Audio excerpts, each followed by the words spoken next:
मोहतरम बुजुर्ग और दोस्तों और अजीज साथियों, आज हम इस वीडियो के अंदर नमाज के मुतालिक बयान करेंगे कि नमाज इस्लाम के अंदर क्या मकाम रखती है। जैसा कि हमने पिछली वीडियो के अंदर अकायद के सिलसिले में बात की थी कि अकायद इस्लाम के अंदर बहुत अहम मकाम रखते हैं, इसी तरीके से नमाज भी इस्लाम के अंदर बहुत अहम मकाम रखती है। हम सबसे पहले कुरान करीम के अंदर जाते हैं और देखते हैं कि नमाज का मकाम क्या है। तो अल्लाह रब्बुल इज़्ज़त ने इरशाद फरमाया, इन्नल्लज़ीना आमनू व अमिलुस्सालिहाति व अक़ामुस्सलाता व आतवुज़्ज़का लहुम अजरुहुम इंदा रब्बिहिम वला खौफुन अलैहिम वला हुम यहज़नून। बेशक वो लोग जो ईमान लाए और उन्होंने नेक आमाल किए और नमाज को अदा करते रहे, ज़कात देते रहे, लहुम अजरुहुम इंदा रब्बिहिम, तो उनके लिए उनके रब के पास बड़ा अजर है। वला खौफुन अलैहिम वला हुम यहज़नून, उन पर न कोई खौफ होगा और न वो गमगीन होंगे। दूसरी जगह अल्लाह रब्बुल इज़्ज़त ने इरशाद फरमाया, रब्बि जअलनी मुक़ीमस्सलाति व मिन ज़ुर्रियती रब्बना व तक़ब्बल दुआ। यह हज़रत इब्राहीम अला नबिय्यिना अलैहिस्सलातु वस्सलाम ने अपने रब से दुआ की, है अल्लाह मुझे और मेरी औलाद को नमाज को कायम करने वाला बना दे और मेरी इस दुआ को कबूल फरमा। दूसरी जगह अल्लाह रब्बुल इज़्ज़त ने इरशाद फरमाया, कुल इन्ना सलाती व नुसुकी व महयाय व ममाती लिल्लाहि रब्बिल आलमीन। ए नबी सल्लल्लाहु अलैहि वसल्लम, आप फरमा दीजिए कि मेरी नमाज, मेरी कुर्बानी, मेरा मरना, मेरा जीना, ये तमाम का तमाम अल्लाह रब्बुल इज़्ज़त के लिए है। और एक जगह अल्लाह रब्बुल इज़्ज़त ने इरशाद फरमाया कि नमाज जो है वो बुराई और बेहयाई से रोकती है। और इन तमाम बातों से यही मालूम होता है कि नमाज का बहुत अहम मकाम है इस्लाम के अंदर, इसलिए अल्लाह रब्बुल इज़्ज़त ने ये तमाम आयतें नाजिल फरमाई। और दूसरी जगह अल्लाह ताला ने ये अल्फाज इरशाद फरमाए, अकीमिस्सला अकीमुस्सला, के नमाज कायम करो। तो इससे मालूम होता है कि नमाज एक अहम रुकन है जिसका अल्लाह रब्बुल इज़्ज़त ने मुसलमानों को, ईमान वालों को हुक्म दिया है कि इसे कायम करो और इसे बजा लाओ। दूसरी जगह अल्लाह ताला ने मुमिनीन की कामयाबी बयान फरमाते हुए ये आयत नाजिल फरमाई, वल्लज़ीना हुम अला सलातिहिम युहाफ़िज़ून, और वो लोग अपनी नमाजों की हिफाज़त, नमाज को कायम करते हैं। यानी वो ऐसे लोग हैं जो अपनी नमाज की हिफाजत करते हैं, नमाज की पाबंदी करते हैं। तो इन तमाम कुरानी आयात से ये मालूम हुआ कि नमाज इस्लाम के अंदर बहुत अहम मकाम रखती है। अब चलते हैं अहादीस के अंदर कि अल्लाह के नबी सल्लल्लाहु अलैहि वसल्लम ने नमाज के सिलसिले में क्या इरशादात फरमाए हैं। तो सबसे पहले हम इस हदीस पर चलते हैं जिसमें अल्लाह के नबी सल्लल्लाहु अलैहि वसल्लम ने फरमाया, बुनियल इस्लाम अला खमसिन शहादती अल्ला इलाहा इल्लल्लाह व अन्ना मुहम्मदन अब्दुहु व रसूलुहु व इकामिस सलाह।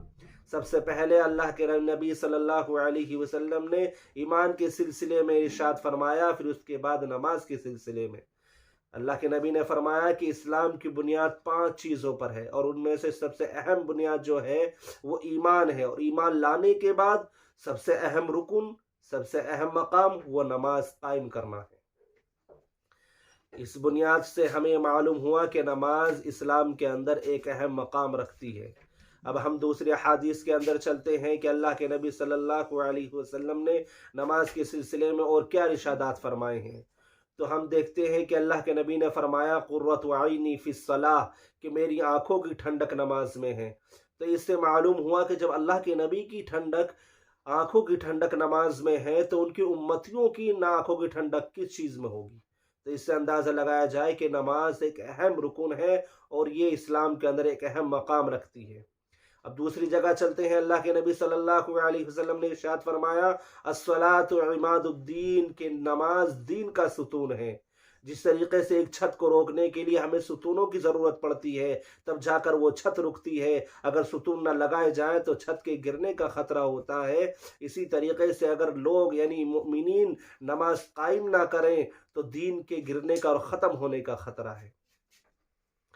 और अल्लाह ताला के नबी सल्लल्लाहु अलैहि वसल्लम ने दूसरी जगह और इरशाद फरमाया, मिफ्ताहुल जन्नति अस्सलाह, मिफ्ताहुस सलाती अत्तुहूर, कि जन्नत की कुंजी नमाज है और नमाज की कुंजी वुजू है। कुंजी यानी चाबी। जन्नत तभी हासिल होगी जब हमारे पास नमाज होगी, हम नमाज पढ़ेंगे, नमाज कायम करेंगे, तभी हमारे पास जन्नत हासिल होने की कुंजी आएगी।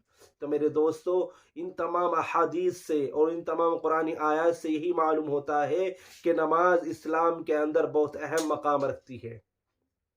अल्लाह के नबी ने एक हदीस के अंदर और इरशाद फरमाया कि नमाज इस्लाम के अंदर, ये दीन के अंदर ऐसा मकाम रखती है जिस तरीके से बदन के अंदर सर रखता है।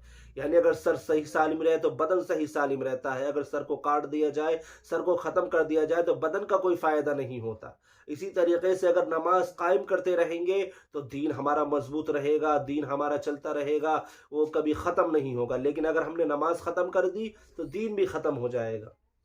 और ये भी है कि नमाज जो है वो इस्लाम और कुफ्र के दरमियान में एक दीवार है, एक आड़ है।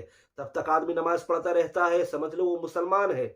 जब भी उसने नमाज पढ़नी छोड़ दी तो आज काफिर और मुसलमान, यानी नमाज ना पढ़ने वाले मुसलमान में और काफिर में क्या फ़र्क रह गया? यानी काफिर भी नमाज नहीं पढ़ रहा पढ़ता, मुसलमान भी नमाज नहीं पढ़ता। तो मेरे दोस्तों, ये नमाज जो है कुफ्र और इस्लाम के दरमियान फ़र्क पैदा करती है। तो इन तमाम चीज़ों से यही मालूम हुआ कि नमाज जो है इस्लाम के अंदर बहुत अहम मकाम रखती है।